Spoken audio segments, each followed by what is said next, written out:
A Marvel marcou 2016 ao lançar um dos filmes mais esperados pelos fãs de histórias em quadrinhos. Capitão América Guerra Civil dá continuidade à história do herói símbolo americano e seus colegas intitulados Vingadores, que vem deixando um rastro de sucesso nos cinemas de todo o mundo.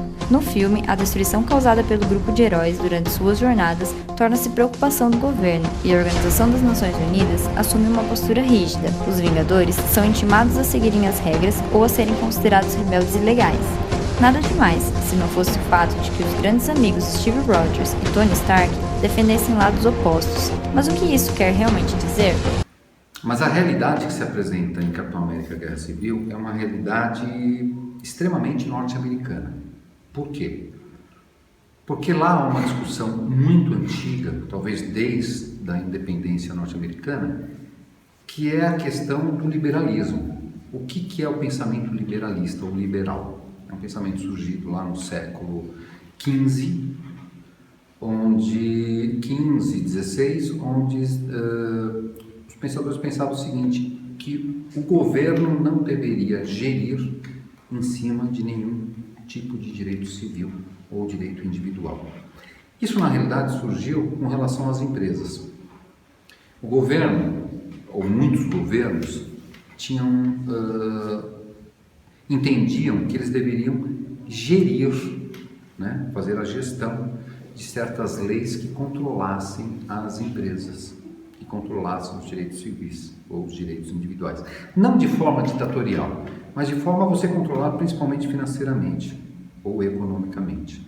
Isso ocorre especificamente nos Estados Unidos. Por quê? Porque em nenhum momento dessa discussão do liberalismo há uma discussão contra o capitalismo. A discussão o sistema continua sendo capitalista. A discussão é como que o capitalismo será gerido no país. Através de um controle governamental, com leis que controlam as empresas e o fluxo financeiro, econômico, ou pelo liberalismo, onde as empresas teriam a liberdade de gerir seus próprios negócios, sem interferência do governo. Então não há uma discussão sobre o sistema capitalista. E aí entra essa discussão entre os super-heróis. Então acho que a Marvel consegue levantar isso de forma fantástica, os escritores, principalmente, de Guerra Civil, em princípio nos quadrinhos e agora no cinema, nessa discussão. Será que as ações desses super-heróis devem ser controladas pelo governo? E que tipo de controle vai exercer? Ou então você abre espaço para esses direitos individuais, tendo como base a própria consciência dos super-heróis. E aí você tem os dois lados. Talvez o Tony Stark ressentindo o que ele sempre fez como empresário, e que ele percebeu que as ações dele como empresário foram excessivas, e aí ele meio que usa um chicotinho, meia-culpa, e fala, poxa vida, eu não soube me controlar, eu não consegui, eu e meus companheiros não conseguimos controlar, então eu acredito sim que deva haver uma gerência, uma ingerência do governo em cima de nossas ações. E por um outro lado, à frente do outro grupo, o Capitão América fala, não, mas e os direitos individuais? Ou seja, e a minha consciência e a liberdade de ação?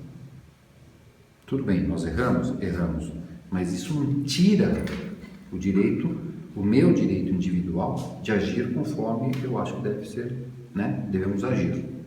Até com medo de que o próprio governo, seja lá qual for o governo, que ele possa utilizar essas ações em benefício do próprio governo e não em benefício dos direitos individuais. Então, é uma discussão um pouco mais aprofundada e que, obviamente, só fica nesse processo da luta, das brigas, etc. e tal, mas que, de uma maneira ou de outra, carrega a questão do controle. Precisamos ser controlados ou não? Até que ponto a nossa liberdade de ação deve ser controlada? Eu sou time Homem de Ferro porque a gente assistindo os filmes dele e acompanhando a trajetória, a gente consegue ver que ele sofre uma mudança de comportamento ao longo dos filmes, porque ele começa a ser afetado pelos eventos que ele enfrenta junto com os Vingadores, por exemplo, de ter que salvar toda a humanidade de eventos catastróficos. E quando você acompanha isso, você consegue ver, por exemplo, que por ele estar ali salvando a humanidade, ele acaba indiretamente matando inocentes, e isso começa a pesar na consciência dele. E daí, nesse último filme, na Guerra Civil, ele parece que sente todo esse peso nas costas e ele começa a tentar consertar isso. E para ele, isso daí é uma grande mudança, porque o egocentrismo dele é muito grande e ele não consegue lidar com isso. Faz sentido isso, porque, por exemplo, um policial ele precisa ter autorização da lei para poder trabalhar, um médico precisa também, advogado, policial, tudo. E por que os super-heróis não... Só eles têm o privilégio de ser sobre a lei? E ele também tem a Visão, o personagem Visão, a favor dele. E o Visão nada mais é do que a lógica em pessoa. Então, se a lógica pura, que é digno, que inclusive consegue levantar o martelo do Thor, ele fica do lado do Stark, é porque, de certa forma, o Stark tem razão. Sou do time do Capitão América, porque eu já acompanho quadrinhos há muito tempo e eu acredito nas coisas que ele defende, até a questão da história dele. Ele sempre foi muito honroso e leal. E o principal que acontece na Guerra Civil é a questão dele estar defendendo o Bucky, que é um amigo dele. É uma segunda chance que todos os heróis tiveram. O Gavião Negro já teve sua cota quando ele estava junto com o Loki de fazer coisas erradas.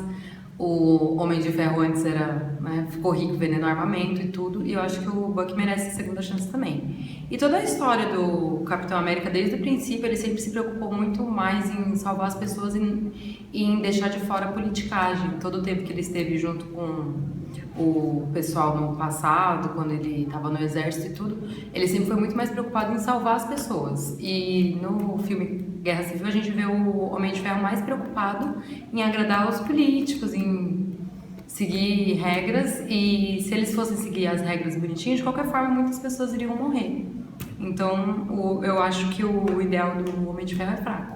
O Capitão América, ele tem aquela coisa de querer salvar o melhor amigo dele, porque justamente ele é amigo e tal, e ele meio que ignora a parte da sociedade em si. E o Stark já não, o Stark ele já vê o problema ali, tá neles, atuando de forma independente e fazendo estragos que eles não reparam, só que eles foram avisados pelo governo que aquilo lá não estava sendo legal e que eles deviam trabalhar em conjunto com o governo para poder amenizar isso. O Homem de Ferro ele é uma pessoa que ele nasceu rico, né? E ele é um herói porque ele pode financeiramente ser um herói, não porque ele tem valores ideais como o Capitão América tem. O Capitão América veio, né, da pobreza e tal, e desde antes de ter os seus poderes, vamos dizer assim, ele já tinha o instinto de herói. Já o Homem de Ferro não. Ele tem dinheiro, eu posso fazer isso, então eu vou fazer. Ele constrói a armadura dele com esse pensamento, e aí ele acaba sendo muito manipulado pelo que o povo quer. Mas afinal, quem será o grande vencedor dessa batalha? Primeiro que eu acho que tenho duas posições básicas com relação a isso. Primeiro é uma questão de marketing comercial. A Marvel ela tem produzido uma série de filmes, e os filmes de uma forma ou de outra têm estado interligados. Então isso talvez levante a possibilidade de uma continuação nessa discussão, o que vai dar um pano para manga para vários outros filmes. Mesmo nos Estados Unidos, entre os liberais e os não liberais, não é uma discussão que tem um fim. Até porque nós vimos, volto a dizer, a questão da história. Houve um momento em que o liberalismo foi colocado por água abaixo. Por quê? Porque se provou errado. Mesmo o neoliberalismo ou o liberalismo, ele tem falhas enormes, assim como existem falhas enormes no processo desse controle total. Não vai haver uma resposta, porque não há um final nessa história. Eu acho que há momentos diferenciados.